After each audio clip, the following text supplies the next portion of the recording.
ఓం సర్వోత్తం సగుణాధిలక్షణ మహత్వాకార శోభామణి శ్రీమంత్రాంతర బీజ శక్తి నిలయా మధ్యస్థ చిద్రూపిణి దుష్టలక్షణ మాహిషాసుర అహంకారాధికాన్మర్దిని దుర్గా దుర్గతి నాశిని సురమణి శ్రీలాలితాంభావయే మంత్ర ప్రభావిని యంత్ర విభాసిని తంత్ర ప్రభాసిని స్వతంత్ర ప్రతిభాసిని అయినటువంటి ఆ మంత్రరాజ సుహాసినికి శతసహస్ర వందనాలు. ఈ లలితాసహస్రనామ పరంపరలో దేవి యొక్క రూప గుణ సౌందర్య విలాస లావణ్యాలను వివరించే క్రమంలో రకాలంతో ఆరంభమయ్యేటటువంటి నామాల కదంబం కొనసాగింది ఇంతవరదాకాను. వాటిలో కొన్ని పునరుక్తిగా చెప్పినట్లుగా ఉన్నా కానీ అలాంటి సందేహానికి వస్తే ఇతర శాస్త్రాల సహకారంతో వాటికి సమాధానాలు లభిస్తాయి. అందం ఆనందం కలబోసినట్లుగా ఉంటాయి ఇవి. ఆ నామాల్ని మంత్రశాస్త్రంలో వడబోసి తీస్తే కడిగిన ముత్యాలలా భాషిస్తాయి కొత్త వర్ణనతోటి. అగ్నిబీజమైనటువంటి రకాలంతో నడిచినటువంటి ఆ నామాల్లో భువనేశ్వరి మంత్రం, మహాలక్ష్మి మంత్రం, వాటి యొక్క సాధనా క్రమాలు, ఉపాసనా ఫలితాలు కూడా ధ్వనిగా సూచించబడ్డాయి ఆ నామాల్లో. ఇక పంచదశి షోడశి మహామంత్ర బీజాక్షరాలు అయితే అన్నిటిలోనూ ఏదో వ్యాజంగా ఏదో నెపంలో దర్శనమిస్తూనే ఉంటాయి. అవి శ్రీ విద్యాపరంగా శ్రీచక్ర వివరణలుగా నిలుస్తాయి కొన్ని నామాలు.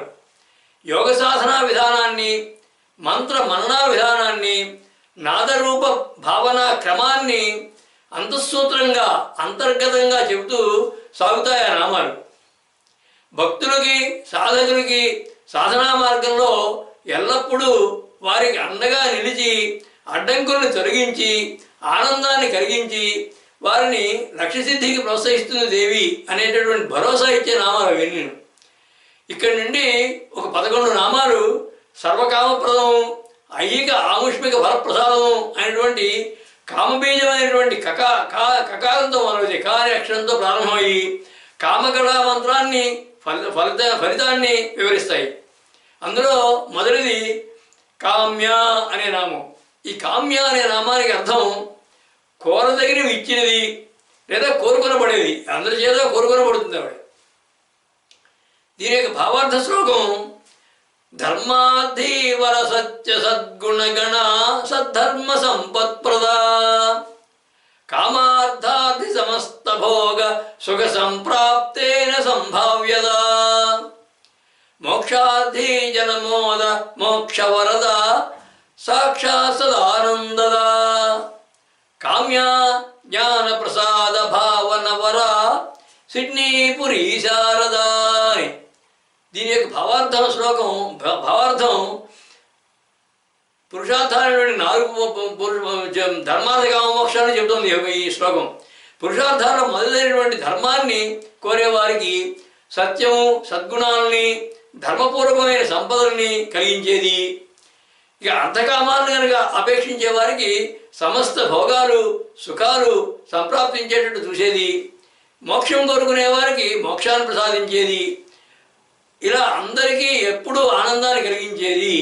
జ్ఞానాన్ని ప్రసాదించడం ద్వారా ఉత్తమమైనటువంటి భావాలని సదాలోచనని కలిగించి కోరినవన్నీ ఇచ్చేటటువంటి ఈశ్వరి అని అర్థం.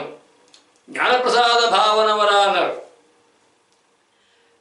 కోరదగినది లేదా కోరబడినది అనే అర్థంలో చూస్తే దేవి జీవుల యొక్క కర్మఫలాలని అనుసరించి వారి కోరికలను తీర్చేది అని భావం. పురుషార్థాలన్నింటినీ కూడా వారి వారి కోరికలను బట్టి వారి వారి కర్మఫలాలను బట్టి ప్రసాదిస్తుంది దేవి అని దీని యొక్క అర్థం. అంటే అందరూ కోరదగినది, ప్రతివారు కూడా దేవిని కోరితే వారికి వారికి అవసరమని ఇస్తుంది కాబట్టి ప్రతివారు కోరదగినది దేవి అని అర్థం. కామం అంటే కోరిక అని కనుక అనుకుంటే ఆ కోరిక చేత పొందబడేటువంటి ఫలం కామ్యం.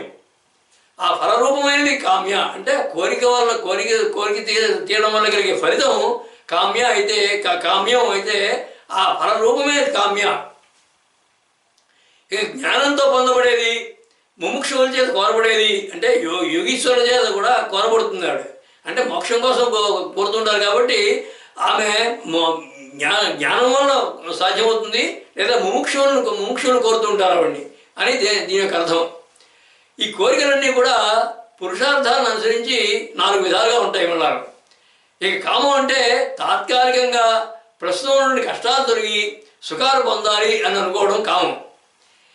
ఇక జీవించినంతకాలం దుఃఖం లేకుండా అన్ని సుఖాలు పొందాలి అనుకోవడం అర్థం. రాబోయే జన్మల్లో కూడా దుఃఖాలు లేకుండా సుఖాలు కలగాలని కోరుకోవడం ధర్మం. అన్ని జన్మల్లోనూ కూడా నిత్యమైన నిరవధికమైనటువంటి శాశ్వతమైన ఆనందాన్ని కోరుకోవడం మోక్షం. ఇలాగా ఈ 4 పురుషార్థాలు కూడా ఏదో రకంగా జీవులకి సుఖాన్ని కోరుకోవాలని ఆశించేవి ఇవన్నీ. ఇందులో ఇహానికి సంబంధించినవి, ఈ లోకానికి సంబంధించినవి అర్థకామాలు, ఫలానికి సంబంధించినవి ధర్మమోక్షాలు. అలాగే మొదటి 3 అంటే ధర్మ అర్థ కామాలు సాపేక్ష కామాలు అంటారు, వాటి వల్ల ఫలితాలు కనబడతాయి. మోక్షం నిరపేక్ష కామం, అంటే ఏమీ కోరుకోకుండా మోక్షమే కావాలని కోరుకోవడం అనేది అదొకటి నిరపేక్ష కామం అన్నమాట. దీనికి అపేక్ష లేదేమీ. అలా జీవుల యొక్క కర్మఫలాలని అనుసరించి దేవి వారి వారి పురుషార్థపరమైనటువంటి కోరికల్ని తీరుస్తుంది అని దీని యొక్క భావం. ఇక కామ్య అంటే కమనీయ, అందమైనదని, పరమ ప్రేమాస్పద, పరమానంద స్వరూప అనేటటువంటి భావాలు కూడా అర్థాలు కూడా ఉన్నాయి కామ్య అంటే. అంటే అందరూ సుఖాలను కోరుకొని వారి వారి ఇష్టదేవతా పూజల్ని చేస్తూ ఉంటారు. అంటే ఆ ఫలాలను ఇవ్వడం వల్ల, ఆ ఫలాలు ఇచ్చేది మన దేవియే కాబట్టి ఆ ఫలాలను ఇవ్వడం వల్ల మనోహరత్వం కలది అని అర్థం. అంటే ఆ ఫలాలు పొందిన వారు ఆ దేవిని కానీ ఆ ఇష్టదేవతని కానీ ఎంతో ప్రేమతోటి మనసులో ఆనందంగా చూస్తారు. కాబట్టి ఆ మనోహరత్వం కలిగింది. కమనీయ అంటే కామ్య అంటే కమనీయ అనే అర్థంలో అది మనోహరత్వం అంటే. ఇక ఇంక సుందరమైన మూర్తి, ఆనంద ఘనీభవాత్మక సుందరమూర్తి దేవి అని కూడా అర్థం ఉంది దీనికి. అంటే ఆనంద స్వరూప, ఆనందాన్ని కలిగించేది ఆవిడ, ఆనందమే ఆవిడ, అదే కామ్య అంటే. ఇక కామ్య అంటే అన్నిటికంటే కోరదగినది బ్రాహ్మీ లక్షణం, అంటే పరబ్రహ్మలో ఐక్యం అవడం బ్రాహ్మీ లక్షణం, బ్రహ్మత్వ ప్రాప్తి, అది అందరూ కోరుకోవాల్సింది. అన్ని కామముల కంటే కూడా బ్రహ్మకామమే పరిపూర్ణ కామమని, దానికి కావలసినటువంటి ఆత్మ పరమాత్మ కలిపి ధ్యాన మార్గాన్ని ప్రసాదించమనే కోరికను కలిగించడమే కామ్య అంటే. అటువంటి కోరికను కలిగిస్తుంది, అంటే బ్రహ్మజ్ఞాన ప్రాప్తిగా కావాలనే కోరికను కలిగిస్తుంది కాబట్టి కామ్య ఆవిడ. ఇక సృష్టి విషయంలో తీసుకుంటే సృష్టి ప్రారంభ కాలంలో పరబ్రహ్మలో అభేదంగా ఉంది మాయాశక్తి, పరబ్రహ్మలోనే ఉంది. అది తర్వాత బయటకు వచ్చి ముందుగా మేల్కొంది. ఆ పునఃసృష్టి కాలంలో ముందుగా మేల్కొని ఈశ్వరుని యొక్క సంకల్పంగా పరిణమించి ఈశ్వరునికి తనదైనటువంటి భగవద్ లక్షణాన్ని, చైతన్య లక్షణాన్ని గుర్తు చేసి సృష్టి చేయాలనే కోరికతోటి ఆయనను కామేశ్వరునిగా చేసింది కాబట్టి ఆమె కామ్య. అంటే ఇంకొకరికి తన కోరికను ఇంకొకరి ద్వారా తీర్చుకుంటోంది. అంటే తాను కోరదగినది ఈశ్వరముఖంగా కూడా చేయించుకోగలిగింది దేవి అని దీని యొక్క భావం. అలాగే తిథుల్లో కృష్ణపక్ష ద్వాదశి నాటి రాత్రి పేరు, ఆ రాత్రి పేరు కామ్య అంటారు. అంటే అక్కడ అమ్మవారు ఆ సమయంలో అక్కడ అమ్మవారు ఆ తిథ ఉందన్నమాట. కోరదగినది, కోరిన ఇచ్చేది, కోరిక గలది అనే అర్థాలు కలది ఈ నామం. అంటే పురుషార్థాలను తగిన విధంగా ప్రసాదిస్తుందని, జ్ఞానంతో బ్రహ్మతత్వాన్ని చేరడానికి వీలైనటువంటి ధ్యాన ఉపాసనా మార్గాలను చూపిస్తుందని, ఆ క్రమంలో వారిని సదా రక్షించి పాలిస్తూ ఉంటుందని, భక్తుల్ని పరమార్థ లక్ష్యం వైపు వెళ్ళేటట్టు చూస్తుందని అంతరార్థాలు ఈ నామంలో ఉన్నాయి. ఇక్కడి నుండి కామకళా మంత్రాన్ని చెప్పేటువంటి 11 నామాలు దేవి యొక్క రాజ్ఞీ లక్షణాలను వివరిస్తుంటాయి. ఆ సుజ్ఞాన కామ్య, సౌజన్య సౌమ్య, సౌభాగ్య రమ్య, పరమార్థ గమ్య ఆ పరమేశ్వరే. కోరినవి ఇచ్చేది, అందరూ కోరదగినది అన్నటువంటి కామ్య అనే కింద నామం కొంత ఆలోచన కలిగిస్తుంది. దేవతలందరికీ ఈ లక్షణం ఉంది కదా, మరి దేవికి కూడా ఇది ఉందని చెప్పడంలో ఏమిటి దీని భావం ఏంటి అనే సందేహానికి సమాధానం అది కాదనే, అసలు అదే కాదు. దీని యొక్క భావం, దాని యొక్క భావం పరబ్రహ్మ చేత కోరబడినది, బ్రహ్మజ్ఞాన తత్వాన్ని ఇచ్చేది అని కనుక అన్వయిస్తే సందేహం తొలగి దాని బదులు సద్భావం పెరిగి సన్మానంగా నిలుస్తుంది ఆ నామం. అలాంటి కోరికలే ఒక కళగా కలిగిందా దేవి అనిపించేది రానున్నటువంటి కామకళారూప అనే నామం. ఈ కామకళారూప అనే నామానికి అర్థం కామేశ్వరుని కళారూపమైనది అని అర్థం. ఈ కామేశ్వరుడు వారు ఈ కళారూపం ఏమిటో చూద్దాం. ముందు దీని యొక్క భావార్థ శ్లోకాన్ని గమనిస్తే, క్లీంకారాంతరనాద బిందురచనా సారాత్పరాం సత్కళాం ఈకారోర్ధ్వగతా విబిందు సహితాం దివ్యార్క బింబాదృశాం ప్రకాశాంశ విమర్శకార్ధ సమయోగ ధ్యాన సన్మంత్రతాం కామాసత్కళ రూప సన్నుతవరా సిడ్నీపురీ శారదాని. క్లీంకారాంతరనాద బిందు రచనా సారాత్పరాం సత్కళాం అన్నారు. అంటే క్లీంకారంలో ఉన్నటువంటి బిందువు యొక్క నాదంలోని సారాంశమైనటువంటి కళగా, బిందువుతో కలిసినటువంటి ఈకారం అంటే ఈంకారం, ఆ ఈంకారం రూపంగా ప్రకాశ విమర్శాంశులు సమూహంగా ఉన్నటువంటి యోగ ధ్యాన మంత్రాలకు నిలయమై అందరి చేత కీర్తింపబడే కామకళారూపమైనటువంటి ఈశ్వరి అని అర్థం. ప్రకాశాంశ విమర్శకార్థ సమయోగ ధ్యాన సన్మంత్రతాం. ప్రకాశాంశ విమర్శాంశ రెండూ కూడా సమంగా ఉన్నటువంటి మంత్రాలతో కూడుకున్నటువంటి యోగ ధ్యానాన్ని సమర్థించేది, ప్రోత్సహించేది అని. ఇక మంత్రశాస్త్రం, ఈ నామం అంతా మంత్రశాస్త్రం గురించి చెప్పబడింది. మంత్రశాస్త్రంలో క్లీం అనే బీజాక్షరం కామకళా బీజం, దాన్నే కామరాజ బీజం అంటారు శ్రీ విద్యలో. ఇందులో ఉన్నటువంటి క్లీం అనే దాంట్లో క లా ఈ అనుస్వారం అంటే పూర్ణానుస్వారం సున్నా పూర్ణబిందు ఉంది. ఈ నాలుగు కూడా ఇవన్నీ కూడా పంచదశి మంత్రంలో ఉన్నవే. ఆ అనుస్వారం అంటే బిందువుతో కూడినటువంటి నాదమే కామేశ్వరుడు, ఆ నాదరూపమే కామేశ్వరి, ఈశ్వరి ఆవిడే. ఆ కామేశ్వరుని కళా విభూతి శక్తి, ఇచ్ఛాశక్తి స్వరూపిణి, కామేశ్వరుని యొక్క ఇచ్ఛాశక్తి స్వరూపిణి దేవి అని ఈ క్లీం అనే బీజాక్షరం యొక్క అర్థం. ఇక శృతి ఏముంటుందంటే ఎలగుం శృణోత్యలగం శృణోది నై ప్రవేశకృతస్య సపంథాం అంటుంది. అంటే ఆ బిందు నాదాన్ని, ఆ క్లీంలో ఉన్నటువంటి ఈంలో ఉన్నటువంటి బిందు నాదాన్ని వినగలిగిన వారు, ఉచ్చరించేవారు అత్యుత్కృష్టమైనటువంటి పదాన్ని అంటే గొప్ప పదవుల్ని పొందుతారు అని అర్థం. అంటే ఆ గొప్ప పదవి అంటే మోక్షాన్ని పొందుతారని అర్థం అన్నమాట. అదే భావాన్ని ఆగమ శాస్త్రాలు కూడా చెబుతుంటాయి. ఇక ఈం అనే బీజాక్షరం కామకళ అనబడుతుంది. ఇదే దేవి యొక్క శుద్ధశక్తి స్వరూపం. అంటే ఈంకారమే కళగా, సృష్టిగా, తేజస్సుగా కలది దేవి అని ఈ కామకళారూప అనే నామ యొక్క భావం. తాం పద్మినీం శరణమహం ప్రపద్యే అంటుంది శ్రీ సూక్తం. అంటే తాం పద్మినీం ఈం శరణమహం ప్రపద్యే అంటే తాం పద్మిని ఓం పద్మంలో ఉన్నటువంటిది, పద్మముఖమైనటువంటిది దేవి ఈం అనే రూపంలో శరణమహం ప్రపద్యే, అటువంటి రూపానికి నేను శరణుతున్నాను, నన్ను కావుము అని అర్థం. అలాగే కామకళా విలాసం అనే గ్రంథం చెబుతోంది తామీకారాక్షరోద్ధారాం సారాం పరాత్పరాం ప్రణమామి మహాదేవి పరమానంద రూపిణి ఉంటుంది. ఇదే శ్లోకాన్ని మాతృగా సరస్వతి స్తుతిలో కూడా ఉంది. ఇది అంటే ఈకారం చేత ఉద్ధరించబడి, అంటే ఈకారంతో పైకి వచ్చి సృష్టి సారం అంతట్లో ఉన్నటువంటి సారాన్ని అంతా కూడా కలిగి పరాత్పరమైనటువంటి పరమానంద రూపమైనటువంటి ఆ మహాదేవికి నమస్కారము అన్నది. మహాదేవీం పరమానంద రూపిణి, ప్రణమామి మహాదేవీం పరమానంద రూపిణి అన్నారు. ఆ మహాదేవి ఎటువంటిది? తామీకారాక్షరోద్ధారాం సారాం పరాత్పరాం, అన్ని సారాలకి సృష్టిలో ఉన్నటువంటి అన్ని సారాలకి సారమైనటువంటిది ఆ ఈంకారం అనేది.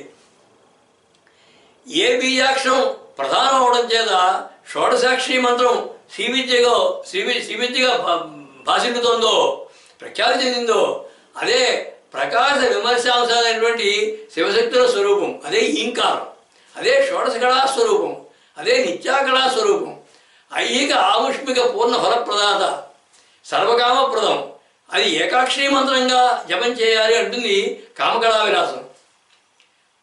ఈ శివశక్తుల యొక్క రూపాలైనటువంటి శుక్ల రక్త బిందువుల యొక్క అన్యోన్య సమ్మేళనమే మనోహరమైనటువంటి మంత్రస్వరూపం. అది ఇది మహాయోగుల చేత కోరబడినది కాబట్టి కామకళా రూప అని అర్థం. అలాగే ఈశ్వరుడు అకార రూపమైనవాడు. అకార రూపమైన ఈశ్వరుడు ప్రకాశాంశ, హకార రూపమైనటువంటి ఈశ్వరి విమర్శాంశ. అంటే అకారము అకారము కలిపితే ఈ రెండింటి యొక్క సమ్మేళనం, అంటే అకారం నుంచి హకారం వరకు కూడా మొత్తం ఉన్న అక్షరమాల అంతా కలిపినట్టు అనమాట. కలిపితే అహం అనేటువంటి ఆత్మమంత్రం ఉద్భవిస్తుంది. ఆ అహం అనేదే గాయత్రి. సోహం భావేన భావయేత్, సోహం భావేన పూజయేత్ అంటుంది హంసగాయత్రి ధ్యానం. అంటే ఆత్మను పరమాత్మతో కలిపే మంత్రం సోహం, అదే హంసగాయత్రి. దాన్నే అజపా గాయత్రి అంటారు. హంస సోహం, సోహం హంస, సోహం హంస, హంస సోహం అనేది జీవుల్లో ఉన్నటువంటి నాద లక్షణం. అదే హంసగాయత్రి. ఆ హంసగాయత్రి దేవిని చెప్తున్నదే ఈ కామకళా రూప అనేటువంటి నామం. ఇక త్రిపుర సిద్ధాంతంలో తస్య కామేశ్వరాఖ్యస్య కామేశ్వర్యాశ్చ పార్వతీ కళాభ్య సవిరాసా చ ఖ్యాద కామకళేతి సేనుంది. అంటే కామేశ్వరుడు యొక్క వికాస సూత్రమైనటువంటి విలాసమే కళ. కనుక దేవి కామకళ అని చెప్పబడింది. అంటే కామ అంటే కామేశ్వరుని యొక్క, కళ అంటే వారి యొక్క విలాసం. కామకళ అంటే వారి యొక్క విలాసమే కామకళా రూప. అదే కామకళ, అదే దేవి అని అర్థం.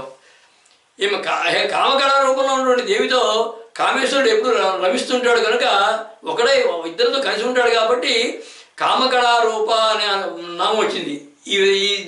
ఈ భావం మంత్రశాస్త్రంలో చెప్పబడింది. అది అంటే కామకళా రూపంలో ఉన్నటువంటి దేవిని ఎప్పుడూ కూడా కామేశ్వరుడు తన దగ్గర ఉంచుకుంటాడు కాబట్టి ఒకటై ఉంటాడు ఆమెతోడి అనేటువంటి అర్థం. ఇది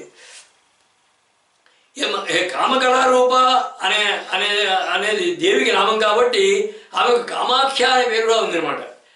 కాళీ పురాణంలో ఈ కామాఖ్యని గురించి వర్ణిస్తూ కామద, కామిని, కామ్య, కాంత, కామాంగదాయిని, కామాంగనాశిని, యస్మాత్ కామాఖ్య తేన కథ్యత అని ఉంది. అంటే కామాఖ్యకు ఈ కామకళారూపమైనటువంటి దేవికి కామద, కామిని, కామ్య, కాంత, కామాంగదాయిని, కామాంగనాశిని. కామద అంటే కోరికనిచ్చేది, కామిని అంటే ఆ కోరికే ఆమె యొక్క రూపం. కామ్య ఇందాక చెప్పుకున్నా కామ్య గురించి. కాంత అంటే స్త్రీలలో కన్నా అందరికంటే ఉత్తమమైన స్త్రీ. కామాంగదాయిని అంటే మన్మధునికి శరీరాన్ని ఇచ్చింది కామాంగదాయిని అంటే. అలాగే కామాంగనాశిని, అలాగే మన్మధుని యొక్క శరీరాన్ని నాశనం కూడా చేసింది ఆవిడ. ఇలాంటి పేర్లతో ఉంది కామాఖ్య అనేది కాళీపురాణం చెప్తోంది. ఇక యోగ సాధనలో ఓజస్సుగా మార్చబడినటువంటి కామమే ఆనందహేతు అవుతుంది. అంటే ఈ కామకళారూపమైనటువంటి దేవిని ధ్యానిస్తే పరిపూర్ణమైన ఆనందం లభిస్తుంది, బ్రహ్మానందం కలుగుతుంది అని దీని యొక్క భావం. ఈ కామకళలు ఇంకొక రకంగా చూస్తే ఈ కామకళలు 16. అవి శ్రద్ధ, ప్రీతి, రతి, ధృతి, కీర్తి, మనోభవ, విభవ, మోదిని, ఘోర, మదనోత్పాదక, మద, మోహిని, దీపిని, వశంకరి, రంజని, మదన అని. ఈ కళలు, ఈ 16 కళలు కూడా స్త్రీలలో ఉంటాయి. ఈ 16 కళలు కూడా ఉత్తమ స్త్రీలకి క్రమంగా వారి శరీరంలో ఒక్కొక్క భాగంలో ఉంటాయి. అవి మొట్టమొదటి పాద అంటే పాదంలోను, గుల్ఫం అంటే చీరమండలంలోను, ఊరు అంటే తొడల్లోను, భగ, నాభి, కుచ, హృదయ, కక్ష, కంఠ, ఓష్ట, గండ, నేత్ర, శ్రవణ, ఫాల, శీర్షం అనేటువంటి ఈ 15 శరీర ప్రదేశాల్లోనూ ఈ 15 కళలు ఉంటాయి.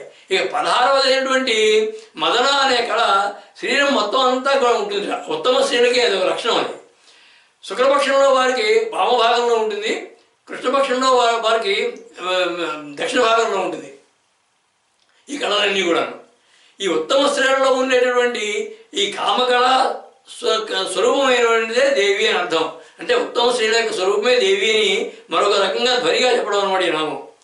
ఇటువంటిదే త్రిశతి లలిత త్రిశతి నామానికి కూడా ఉన్న భాష్యంలో శంకరాచార్యుల వారు చేసిన వ్యాఖ్యానం ఇక్కడ ఎంతో అన్వయం అవుతుంది. అది శంకరులు ఈ కామకళా రూపాన్ని సౌందర్య లహరిలో అద్భుతంగా వర్ణిస్తారు. ఆయన ముఖం బిందుం కృత్వా కుచయుగమధస్తస్య దదో హరార్థం జాయేద్యో హరమహిషితే మన్మథకలాం ససజ్జ సంక్షోభం నయతి వనితా ఇచ్యతి లఘు త్రిలోకీమప్యాసు భ్రమయతి రవీందుస్తనయుగాం అంటారు. అంటే అమ్మా, ఓ శివుని పట్టమహిషి పార్వతీదేవి నీ ముఖాన్ని బిందుస్థానంలో కల్పించుకుని దానికి క్రిందుగా స్తనద్వయాన్ని సూర్యచంద్రుడిగా, దానికి క్రింద శక్తిని త్రికోణంగా, ఆ త్రికోణ మధ్యంలో మన్మథ కళ అయినటువంటి క్లీం అనే బీజాక్షరాన్ని భావించి ఏ సాధకుడు ధ్యానిస్తాడో ఆ సాధకుడు 3 లోకాలని భ్రమింపజేస్తాడు అని అర్థం. ఈ 3 లోకాలు అంటే శరీరంలో ఉన్నటువంటి స్థూల సూక్ష్మ కారణ శరీరాలు, దాన్ని అలా కూడా అనుకుని ఆ 3 శరీరాల కంటే అతీతమైనటువంటి సూక్ష్మత శరీరానికి తురియ శరీరానికి పెడుతుంది, సాధువుడు అక్కడికి పెడతాడు అనేది ఒక భావం. ఈ నామంలో ఈ భావార్థ శ్లోకంలోనూ ఒక నిక్షిప్తమైన ఒక మంత్రం ఉంది, కామకళా దేవతా మంత్రం. అది దాని యొక్క ధ్యానం రక్త ప్రభాం రక్త దుకూల వస్త్రాం రమ్యేక్షణాం రత్న కిరీటధారీం కృపాణపాశాసి త్రిశూలహస్తాం కామ్యప్రదాం కామకళాం భయేహం. ఆ మంత్రం ఓం హ్రీం ఈం క్లీం కళే కామకళే స్వాహా అని. ఈ కామకళా స్వరూపిణి దేవి అన్నటువంటి ఈ నామ భావార్థాలని విశ్లేషించి కనుక చూస్తే మంత్రశాస్త్రంలోకి పెడతాయి ఈ సూచికలన్నీ కూడాను. దీని మొదలన్నీ కూడా షోడశీ మంత్రంలోని కామకళా బీజాన్ని సూచిస్తోంది ఈ నామం. దానితో పాటుగా హంస గాయత్రిని అంటే అజపా గాయత్రిని కూడా నిగూఢంగా సూచించే నామం ఇది. ఇది ఉత్తమ స్త్రీల లక్షణాలను కూడా కామకళ అనే పదంతో గుప్తంగా చెప్పింది ఈ నామం. అంటే నిర్గుణ పరబ్రహ్మ నుంచి వెలువడినటువంటి మాయాశక్తి స్వరూపమైనటువంటి ఈశ్వరియే ఆ బ్రహ్మ సంకల్ప కామనా కళగా ప్రథమ తేజో కిరణంగా కూడా భావిస్తోంది అని దీని యొక్క అంతర్గతమైన భావం. ఆ సంకల్ప రూప మాయా ప్రతాప సుజ్ఞాన ప్రదీప ఆనంద స్వరూప ఆ పరమేశ్వరే ఉత్తమ స్త్రీ లక్షణాలున్న దేవి అని చెప్పడానికి ప్రారంభించినటువంటి కిందటి నామం కామకళారూప అనేది. దానిలో భావాలు అర్థం కావాలంటే మంత్రశాస్త్రంలోకి వెళ్ళక తప్పదు, అప్పుడే అసలు అర్థాలు వెలుగులోకి వస్తాయి. షోడశీ మంత్ర బీజాక్షరం యొక్క రూపమే దేవి అని, నాదస్వరూపమైనటువంటి హంసగాయత్రి కూడా దేవియే అనే అర్థాలు తెలిసి ఆనందం కలుగుతుంది. ఇలా పరిశీలిస్తూ ఉంటే ఈ నామాల భావార్థాలు అంతరాంతర విశేషాలు తెలియడంతో పాటుగా మంత్రశాస్త్రంతో యోగశాస్త్రంతో కూడా పరిచయం పెరుగుతుంది. ఆ పరిచయం వల్ల పరిమితమైన జ్ఞానంతో పాటుగా అపరిమితమైనటువంటి ఆహ్లాదం కూడా పెరిగి ఈ నామాలని మరింత శ్రద్ధతో పరిశీలించడం, ఆ మార్గంలో ఎన్నో నూతన కోణాల్లో కొత్త భావాలను దర్శించడం సంభవిస్తుంది. అదే ఈ నామ నిర్ణేతల ఆకాంక్ష కూడాను. అలా మంత్రస్వరూపమైనటువంటి దేవికి ప్రియమైన పుష్పాల గురించి చెబుతోంది కదంబ కుసుమ ప్రియ అనే తర్వాత నామం. ఈ కదంబ కుసుమ ప్రియ అనే నామానికి అర్థం కదంబ పుష్పాల మీద ప్రీతి కలిగినది అని. దీని యొక్క భావార్థ శ్లోకం సృష్టి ప్రక్రియ కార్యకారణ గుణాసంధాన శక్త్యాత్మిక కారుణ్యామృత వర్ష శోభితల సత్తారుణ్య ధీరాకృత రక్తార్కారుణ వర్ణ భాసిత సుమస్తేజోభిసంపన్నత శ్రీమద్రాజ కదంబ సత్సుమ ప్రియా సిడ్నీపురి శారదారి. అంటే దీని యొక్క భావం సృష్టి ప్రక్రియ కార్యకారణ గుణాసంధాన శక్త్యాత్మిక అన్నారు. అంటే సృష్టి అనే ప్రక్రియ ద్వారా కార్యాన్ని కారణాన్ని కూడా అనుసంధించేటటువంటి శక్తి కలిగి దయ అనేటువంటి అమృతవర్షంతో తడిపేటువంటి గుణంతో శోభిల్లుతూ కారుణ్యామృత వర్ష శోభితల సత్తారుణ్య ధీరాకృత అన్నారు. అంటే కారుణ్యం అనేటువంటి అమృత వర్షంతో తడిపే గుణంతో శోభిల్లుతూ ఎరుపు వర్ణం కలిగిన పుష్పాలను పోలినటువంటి శరీర కాంతితో ప్రకాశిస్తూ పవిత్రమైనటువంటి కదంబ వృక్ష కుసుమాల మీద ప్రీతి కలిగినటువంటి ఈశ్వరి అని. ఈ కదంబ వృక్షం అంటే కడిమి చెట్టు అని, నీప వృక్షం అని, కవిగ చెట్టు అని వ్యవహార నామాలు. ఇది లక్ష్మీప్రదం అని శాస్త్రం చెబుతోంది. అలాంటివే అలా పవిత్రమైనవే తులసి బిల్వం కూడాను. వీటి ఆకులు దళాలుగా ఉంటాయి. వీటిలో కడిమి పూలు అరుణవర్ణంలో ఎర్రగా ఉంటాయి, ఎరుపు వర్ణంలో ఉంటాయి. అవి అంటే ఆ వర్ణం దేవి శరీర వర్ణం కాబట్టి ఆమెకు వాటిపై ప్రీతి ఉంటుంది అని భావం. ఇక ఈ కడిమి పూలలో కదంబ కుసుమాల్లో మధువు తీయగా చల్లగా ఉంటుంది, శరీర తాపాన్ని తగ్గిస్తుంది, విషాన్ని హరిస్తుంది. దీనికి అమరకోశం ఏముంటుందంటే కం వాదం దమయతీది కదంబ అని. అంటే వాత కఫ పిత్తాలని హరిస్తుంది అని, వీర్యవృద్ధికి శరీరకాంతికి దోహదం చేస్తుందని వైద్యశాస్త్రం చెబుతోంది. అటువంటి పూలంటే ప్రీతి కలిగిన దేవి. వృక్షశాస్త్రంలో ఈ కదంబ వృక్షాన్ని రుద్రాక్ష వృక్షమని భూతనాశనమని అంటారని వృక్షశాస్త్రంలో ఉంది. ఇంకొక విశేషం ఏంటంటే ఈ కడివి పూలు మేఘాలు వచ్చినప్పుడు మొగ్గ వేసి వికసిస్తాయి, వెంటనే మేఘానికి స్పందిస్తాయి అవి. అలాగే వర్షం అంటే ఇష్టపడతాయని, వర్షానికి హర్షించి స్పందిస్తాయని, అంటే ఆకాశానికి భూమికి కూడా సంధానకర్తలుగా ఉంటాయని భావం. సృష్టిలో కార్యకారణ సంబంధాన్ని నెలకొల్పి నిర్వహించే దేవి కనుక వాటికి సంధానకర్త అనే సుదూరమైన భావం కూడా కనిపిస్తుంది ఈ నామంలో. లేదా కదంబ కుసుమ ప్రియ అని అనకుండా కుసుమ కదంబ ప్రియ అని కనుక చూస్తే, కదంబం అంటే గుత్తి అనే మాల అని అర్థం. కుసుమ కదంబం అంటే పూలమాల పూల గుత్తి అని. పూలమాల పూల గుత్తి ఎందు ప్రీతి కలిగిన దేవి అని. కదంబ కుసుమ ప్రియ అన్న కుసుమ కదంబ ప్రియ అన్న అది అర్థం కూడా తీసుకోవచ్చును. ఇక యోగశాస్త్రపరంగా చూస్తే ఈ కదంబ కుసుమాలు దేహాల్లో ఉన్నటువంటి షట్పద్మాలు, ఆరు చక్రాల్లో ఉన్న 6 పద్మాలు. సాధకుల సాధనలో ఒక్కొక్క పద్మం పుష్పం దగ్గర ఆరాధిస్తారు కనుక ఆ పూజ అంటే ప్రీతి కలిగినది. సాధకులు ఒక్కొక్క రకమైన సాధకులు ఒక్కొక్క పద్మం దగ్గర దేవిని ఆరాధిస్తారు. ఆ పూజ ఎందుకు ప్రీతి కలిగేది కాబట్టి కదంబ కుసుమ ప్రియ అని. అలాగే కుండలిని శక్తి మూలాధారం నుంచి ప్రయాణం చేస్తూ ఆజ్ఞాచక్రం చేరుకునేటప్పటికి ఒక్కొక్క పుష్పాన్ని మధ్య మధ్యలో తాకి పైకి పెడుతూ ఉంటుంది. అంటే ఇష్టంతో ఆ పుష్పాన్ని తాకుతుంది అని యోగశాస్త్రం అంటోంది. అంటే చివరికి ఆ కుండలిని శక్తి సహస్రార పుష్పాన్ని చేరి అక్కడ ఉన్నటువంటి శివశక్తితో కలుస్తుంది. అంటే ఈ పద్మాలు కదంబ పుష్పాలు అనే ఎర్రని కాంతి కలిగి ఉంటాయని, ఆ కాంతి అంటే దేవికి ప్రీతి అని భావం. అలాగే కుండలిని శక్తి ప్రసరిస్తూ ఉంటే ప్రతి పద్మంలోనూ ప్రతి పుష్పంలోనూ వెళ్ళినప్పుడు దాన్ని తాకి దాని మీద ప్రియంగా ముట్టుకొని పైకి పెడుతుంటారు. అంతే దేవి కూడా కుండలిని శక్తి కాబట్టి ఆమె కూడా ఈ పుష్పాలంటే ప్రియమైనది అని భావం. ఇక మరొక యోగ శాస్త్రం ప్రకారం చూస్తే కదంబ కుసుమం అంటే ఆజ్ఞాచక్రం దాటిన పైన సహస్రారము, బ్రహ్మశీర్షము, ద్వాదశాంతము అనేటువంటి ఆ 3 పువ్వుల యొక్క గుర్తేది. ఇది అకుల మార్గంలో, అంటే కుల మార్గం కాకుండా అకుల మార్గంలో ఆజ్ఞాచక్రం దాటిన తర్వాత పైన ఉంటాయి ఆ 3ను. దీని ఎందు ప్రీతి కలిగినది అంటే తురీయాతీత అవస్థలో నిర్వాణ స్థితి ఉన్నటువంటి పరిస్థితిలో ఆ స్థితి ఎందు ప్రీతి కలిగినది అని అర్థం. దేవికి కదంబ వృక్షాలపై కలిగిన ప్రియాన్ని చెప్పేవి మరికొన్ని నామాలు ఉన్నాయి. అవి కదంబ మంజరీకృప్త కర్ణపూర మనోహర, కదంబ వనవాసిని, కదంబ కుసుమప్రియ, కదంబ కారణావాస.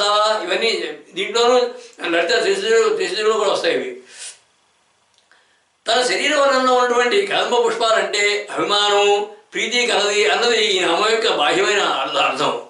అంటే పవిత్రము, కోమలము, మృదుత్వము, ప్రకాశము కలిగినటువంటి ఈ కదంబ వృక్ష పుష్పాలు దేవికి ప్రియమంటే ఆ లక్షణాలను ఆమె అభిమానిస్తోంది. అంటే కోమలత్వము, పవిత్రము, మృదుత్వము, ప్రకాశము వీటిని ఆమె అభిమానిస్తుంది అని మరొక భావం. సృష్టి నిర్వహణలో కార్యకారణ సంబంధాన్ని నియంత్రిస్తుంది దేవి అనే భావం కూడా ఇంకో కోణం నుంచి కనబడుతుంది ఈ నామంలో. వైద్యశాస్త్రపరంగా చూస్తే ఈ పుష్పాలు ఎంతో ప్రయోజనకరమైనవి. యోగశాస్త్రం ద్వారా లభించే అర్థాలు ఈ నామం ద్వారా దేవి సాధనా స్వరూపాన్ని సగుణ విషయకంగా చెబుతాయి. అంటే యోగ సాధనా క్రియ, మంత్ర భావనా ప్రియ, సర్వకామనాధియ, సర్వమానసాలయ ఆ పరమేశ్వరే. అరుణవర్ణమైనటువంటి కదంబ పుష్పాలు దేవికి ప్రీతి అయినవి అని చెప్పి అన్నది కిందటి నామం కదంబ కుసుమప్రియ అనే నామం. దానికి బాహ్యార్థమేది. అంతరార్థం యోగశాస్త్రంలోకి వెడితే కానీ అంతుపట్టదు. దేహాల్లో ఉండేటటువంటి 6 పద్మాలే ఈ కదంబ కుసుమాలని. కుండలిని ప్రయాణంలో వాటిని స్పృశిస్తూ ఆనందిస్తూ ముందుకు సాగుతున్నటువంటి యోగశాస్త్ర ధ్వని వినిపిస్తే కానీ ఆ నామాన్ని అర్థం చేసుకుని ఆనందించడం కష్టం. ఇలాంటి నామాలు ముందు చాలా వస్తున్నాయి. వాటన్నింటినీ కూడా అన్ని కోణాల్లో నుంచి చూస్తే కానీ ఆ నామాలలో తాగినటువంటి విశేషాలు మనకు అందవు. ఆ కదమ్మ కుసుమాలపై మీద ప్రీతి కలిగిన దేవి సర్వశుభాలను కలిగిస్తుంది అంటోంది కళ్యాణి అనేటువంటి తర్వాత నామం. ఈ కళ్యాణి అనే నామానికి అర్థం శుభలక్షణాలు కలిగినది అని బాహ్యమైన అర్థం. దీని యొక్క భావార్థ శ్లోకం శోభావిష్కర సత్యవాక్య భరిత సౌందర్య సంపన్నత పశ్యంతీది చతుస్థితిస్య వరసంకల్పార్థ శబ్దాకృత బ్రహ్మానందిత వాక్స్వరూపిణి మహావేదాంత సంచారిణి కళ్యాణి కరుణాసాద్రభరణి సిడ్నీపురీ శారదాని.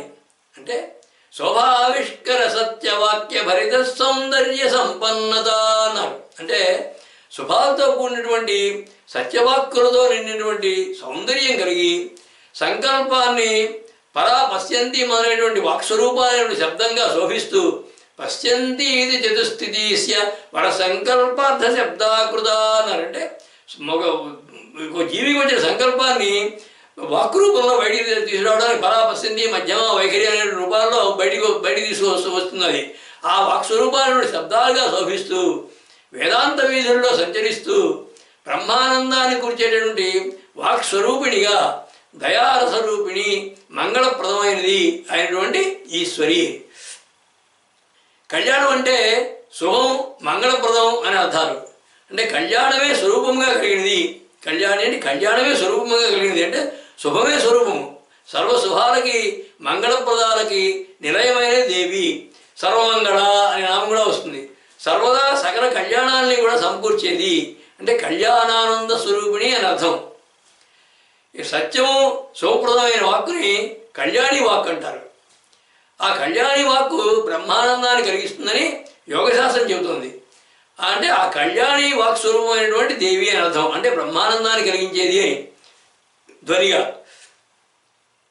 ఇక ఇంతకు ముందు చెప్పుకున్నట్లుగా తైత్తిరీయోపనిషత్తులో ఒక 10 రకాల ఆనందాల గురించి చెప్పుకోవచ్చు. చివరికి బ్రహ్మానందాన్ని చెప్తారు. అంటే ఆ వివిధ రకాల ఆనందాలని కూడా కళ్యాణప్రదంగా సంభవింపజేసే దేవి అని అర్థం. ఆనందైక విగ్రహవతి అన్నారు ఆవిడ్ని. అలాగే శృతుల్లో చెప్పినటువంటి బ్రహ్మస్వరూపమే ఆ లక్షణంగా కలిగినది. అంటే ఆ బ్రహ్మానంద స్వరూపిణి ఆవిడే. ఇక కళ్యాణి అనే పదాన్ని విడదీసి చూస్తే అమరకోశం ఏముంటుందంటే కళ్యం సుఖం అనయది ప్రాపయది ఇది కళ్యాణం అని. అంటే కళ్యా అంటే సుఖము శుభము, అనతి అంటే పలికేది, ప్రాపయది అంటే పొందించేది. అంటే కళ్యాణి అంటే శుభాన్ని మృదుమధురంగా పలుకున్నది అని ఒక అర్థం. అలాగే వాక్కులోను గుణంలోను శుభలక్షణాల్లోనూ సుఖమును కలిగించేది అని కళ్యాణి అంటే అర్థం. సుఖమును కలిగించేది, ఇటు మృదుమధురంగా పలికేది, శుభాన్ని కలిగించేది అని అర్థం. అందుకే కాళిదాస్ గారు అంటారు మదారసాం మంజుల వాగ్విలాసాం అంటారు. మహేంద్ర నీరజ్జుదిగో మాణిక్య వీణాము పలాలయంతి మదారసాం మంజుల వాగ్విలాసాం అంటే మధురమైన వాక్కులు పలుకుతున్నాడు. వాగ్విలాసాం మహేంద్ర నీరజ్జుదికోమలాంగీ మాతంగ కన్యాం మనసా స్మరామి అంటారు. చతుర్భుజే చంద్ర కళాపదంసే కుచోన్నతే కుంకుమరాగశోణే పుండ్రేక్షు పాశాంకుశ పుష్పబాణ హస్తే నమస్తే జగదేక మాత మాతామరకతశ్యామ మాతంగీ మధుచారిణి కుర్యాత్ కటాక్షం కళ్యాణి కదంబవనవాసిని అంటారు. అంటే కళ్యాణి అనే పదాన్ని ఆయన కాళిదాస్ గారు దేవీ స్తోత్రంలో వాడారు. అంటే శుభప్రదమైనది అని. ఇక నాదపరంగా పరానాదాన్ని కళ్యాణి అంటారు. పరాపశ్యంతి మధ్యమ వైఖరిలో మొట్టమొదటి నాదాన్ని కళ్యాణి నాదం అంటారు. అంటే ద్వంద్వాలకి కార్యకారణాలకు అతీతంగా అనిర్వచనీయమైనటువంటి తురీయాతీత ఆనందాన్ని కళ్యాణి స్థితి అంటారు అన్నమాట. అంటే ఆనంద స్వరూపమే దేవి అని అర్థం. శ్రీ విద్యాపరంగా చూస్తే ప్రథమ చైతన్య రూపమైనటువంటి మాయాశక్తి స్వరూపిణి అంటే నిర్గుణ బ్రహ్మ నుంచి బయటకు వచ్చినటువంటి శక్తి స్వరూపిణి మొట్టమొదటి చైతన్యం ఆవిడే. కాబట్టి ఆవిడ మాయాశక్తి స్వరూపిణి ఈశ్వరి అయినటువంటి గాయత్రి స్వరూపిణిని కళ్యాణి అంటారు శ్రీ విద్యలో. ఇది ప్రకట గాయత్రి అంటే బయటికి కనిపించే గాయత్రి అయితే మామూలు లోకంలో ఉన్న గాయత్రి మాత్రం. అప్రకట గాయత్రి అని ఒకటి ఉంటుంది. అప్రకట గాయత్రి అంటే పరాపర రహస్యమైనటువంటి శ్రీ విద్యా మంత్రం అన్నమాట. ఒకటి ప్రకట గాయత్రి, ఇంకోటి అప్రకట గాయత్రి.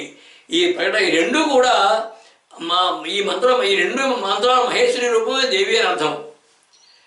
ఈ కళ్యాణి అనేది ఒక అశ్వవిశేషం, ఒక గుర్రపు రకం అది. అంటే అశ్వం కలిగినది లేదా అశ్వారూఢ అని కూడా దాని యొక్క భావం వస్తుంది.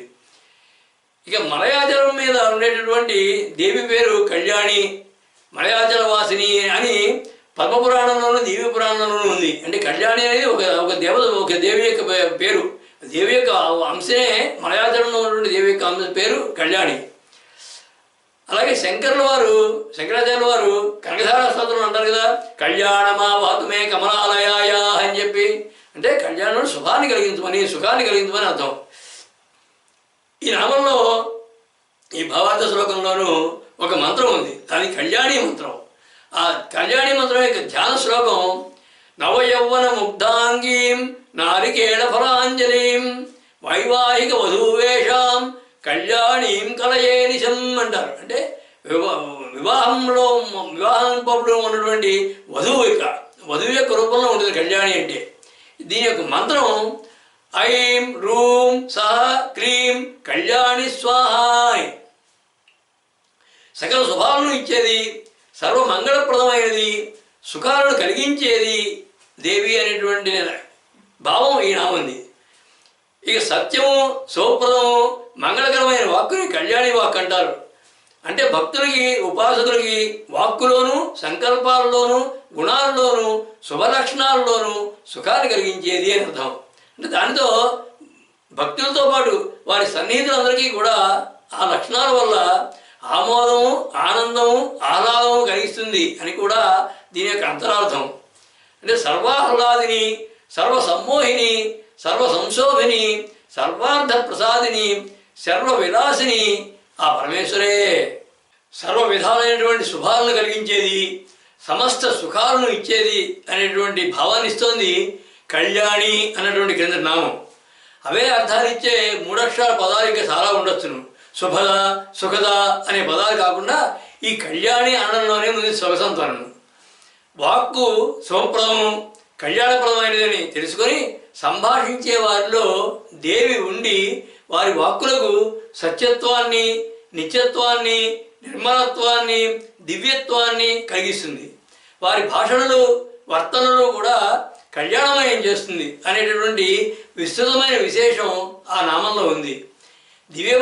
దివ్యభావం కలిగించాలనే ఉద్దేశం కళ్యాణి అనడంలో దేవికి ఆ విధంగా అన్వయించబడింది. ఆ కళ్యాణి వాక్ స్వరూపమైనటువంటి దేవి సర్వ సృష్టికి మూల కారణమని, లోకాలన్నిటినీ తను పూరిస్తుందని అంటోంది జగతీ కంద అనేటువంటి తర్వాత నామం.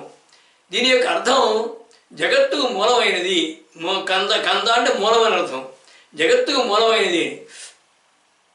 దీని యొక్క భావార్థ శ్లోకం చూస్తే దృశ్యాదృశ్య సమస్త లోకభర మూలాధార చక్రస్థిత సర్వజీవ చరాచరాత్మక గణాన్ సత్పాల శక్త్యాన్విత రూపాత్మైక పరాత్పరాజ్య జగతీకంద ముకుందాన్నుత మాయారూపిణి విశ్వధారిణి మణి సిడ్నీపురి శారదాయ్.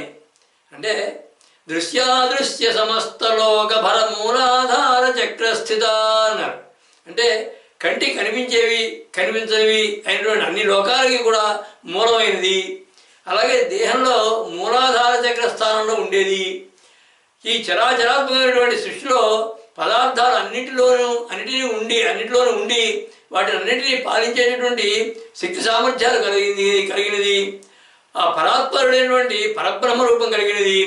రూపాత్మైక పరాపరాధ్య జగతీకందా ముకుందాన్నుత అన్నారు. అంటే పరాత్పరుడైనటువంటి ఆ పరబ్రహ్మ స్వరూపం కలిగింది. సృష్టి అంతటికి మూల కారణమైనది.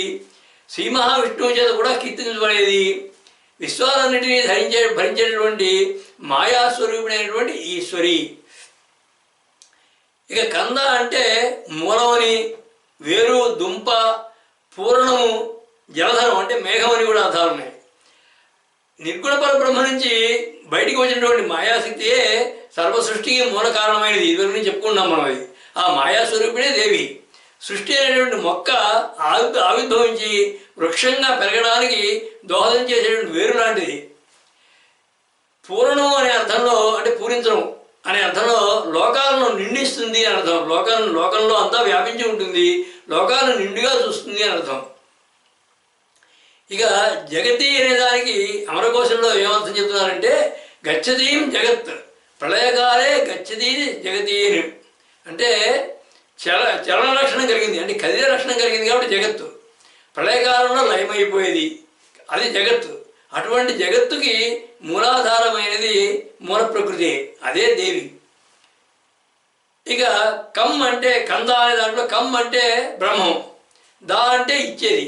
అంటే నామరూపాత్మకమైనటువంటి జగత్తుని బ్రహ్మం నుంచి తీసి బయటికి ఇచ్చేది, సృష్టిపూర్వకంగా సృష్టి రూపంలో ఇస్తుంది.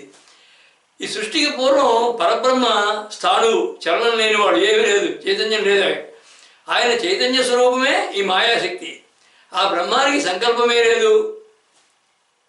సృష్టికి సమయం వచ్చినప్పుడు ఆ బ్రహ్మకు సంకల్పం కలిగించి ఆయనకు కల్పించేది మాయాస్వరూపమైన దేవి. అలాగే ఆ బ్రహ్మకి ఆకారమే లేదు.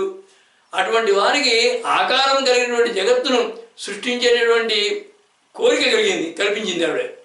అది కూడా మాయాశక్తియే.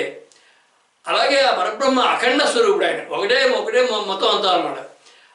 కానీ అయినా సరే ఆయనకి ఖండస్వరూప లక్షణం, అంటే ముక్కలుగా ఈ జగత్తంతా సృష్టించాలనేటువంటి సంకల్పాన్ని కలిగించింది. అలాగే ఈశ్వరుడు ఆ పరబ్రహ్మ అనాద్యంత స్వరూపుడు, ఆయనకి ఆది మధ్యం అంతం లేదు ఆయనకి. అటువంటి వారికి ఆది మధ్య అంతములు కలిగినటువంటి నామరూపాత్మకమైన జగత్తుని సృష్టించి దానికి అధిపత్యం చేసింది ఆవిడ.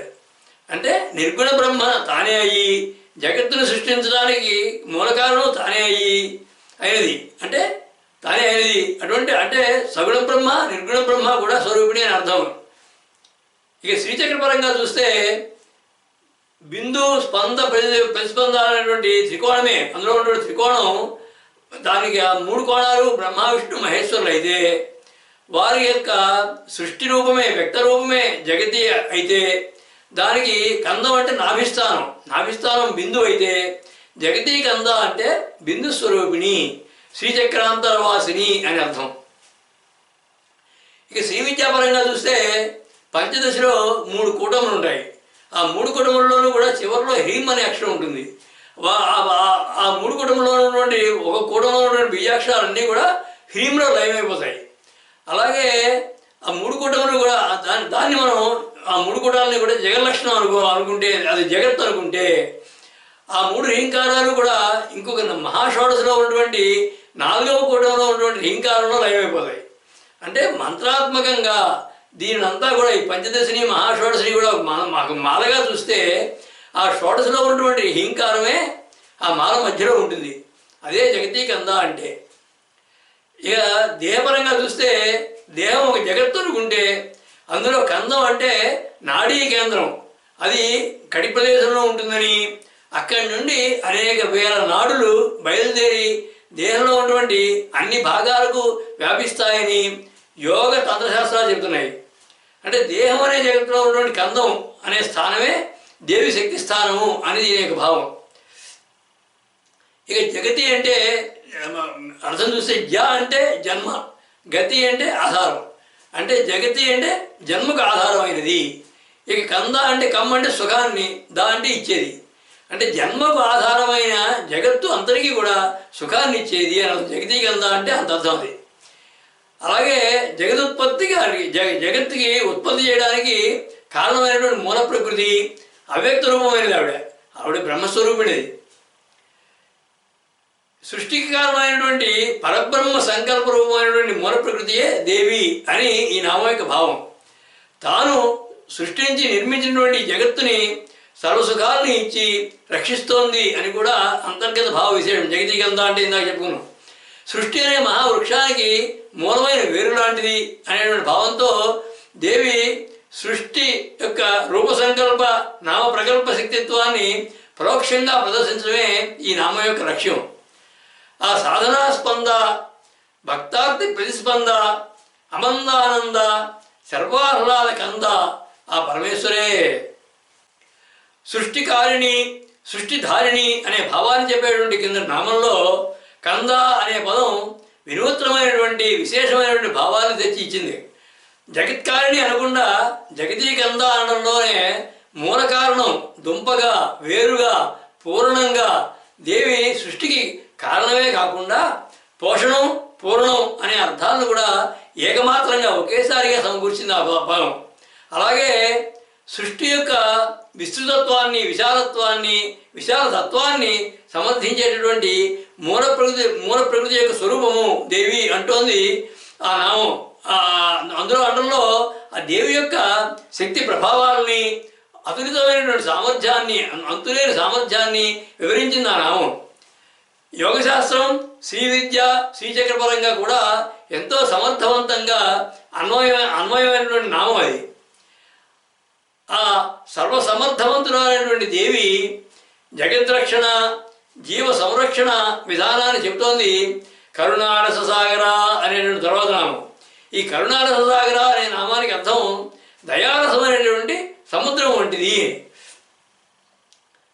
దీని యొక్క భావార్థ శ్లోకం దాక్షిణ్యమ్యభిమాన సాంద్రకలితం జీవాన్ సదా పాలయ వాత్సల్యామృత హర్ష వర్ష అమితోల్లాసాన్ సమాశ్వాసిత లోకానుద్ధర శక్తి మూల కరుణాసారసాగర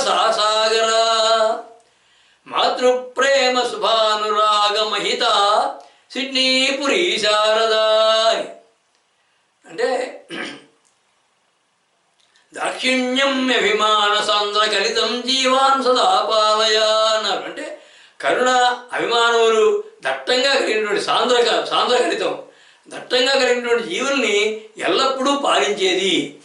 అలాగే వాత్సల్యం అంటే వాత్సల్య అమృత హర్ష వర్ష అమితోల్లాసాంతం ఆశ్వాసిత అన్నారు. అంటే వాత్సల్యం అంటే ప్రేమ, అనురాగాలతో కూడినటువంటి ఆనందంతో జీవులందరినీ కూడా చేరదీసేది. లోకాలని లోకుల్ని అంటే లోకానుద్ధర శక్తి మూల కరుణాసార సాగర అన్నారు. అంటే లోకుల్ని అంటే జీవుల్ని ఉద్ధరించేటటువంటి కరుణారసం అనే సముద్రం వంటిది. మాతృప్రేమ వంటి అనురాగం కలిగినటువంటి ఈశ్వరి అని. ఇక సాగరం అంటే సముద్రం. దానికి అవధులు, అడ్డులు, ఒడ్డులు, సరిహద్దులు ఉండవు. వారికి దేవి యొక్క దయా సముద్రం కూడా అలాగే అవధులు లేనిది, అపారమైనటువంటి కరుణను కురిపించే దేవి అని దీని యొక్క అర్థం. ఇక సాగరం అంటే సగరపుత్రుల చేత నిర్మించబడిందని ఒక అర్థం. కానీ లేదా గరం అని విడదీస్తే గరం అంటే విషం, అగరం అంటే అమృతం. అగరం అని కనుక విడదీస్తే అమృతమయమైనది అని అర్థం. అమృతంతో కూడుకున్నది. అగరం అంటే అమృతంతో కూడుకున్నది అని అర్థం. దేవి కరుణారసమైనటువంటి అమృతమయ స్వరూపిణి అని దీని యొక్క భావం. తాను నిర్మించిందే కదా సృష్టి అంతాను. కాబట్టి తనచే నిర్మితమైనటువంటి సృష్టి అంతా దేవికి దానిలో వాటిలో ఉన్నటువంటి అన్నిటి మీద కూడా అపారమైన దయావాత్సల్యాలు ఉంటాయని భావం.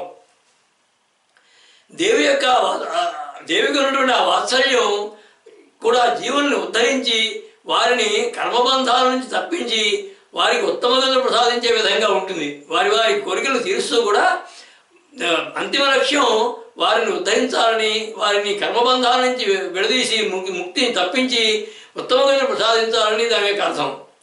ఇక లలితా త్రిశతి భాష్యంలో చూస్తే ఇటువంటి నామం కరుణామృత సాగర అనే నామానికి శంకరుల వారి వ్యాఖ్యానం అవుతుంది. ఆయన అంటారు బ్రహ్మవేద బ్రహ్మైవ భవతి బ్రహ్మ విదాప్నోతి పరం అనేటువంటి శృతుల వలన దేవి స్వయంగా రసస్వరూపవతి, ప్రాణికోటికి తత్తత్ కర్మానుసార ఫలాలని సాగరాపముగా సంభావించినది. రసము వలె సర్వ సంజీవని, రసాభిన్నాకుల చేత సాగర, భక్తులను పాలించడం ఎందు కరుణాబుద్ధి, దయాహేతు వలన రసముచే ఆవృతమై ప్రాప్త సాగర. అంటే భగీరథుని వలన సముద్రం వలె ఆ విధంగా అందరికీ కోరికలు తీరుస్తుంది. అంత దయా సముద్రం కలిగినది. ఇక కరుణ అంటే మాతృకరుణగా కనుక భావిస్తే అపారమైన మాతృకరుణ భావ సముద్రం దేవి అని భావం.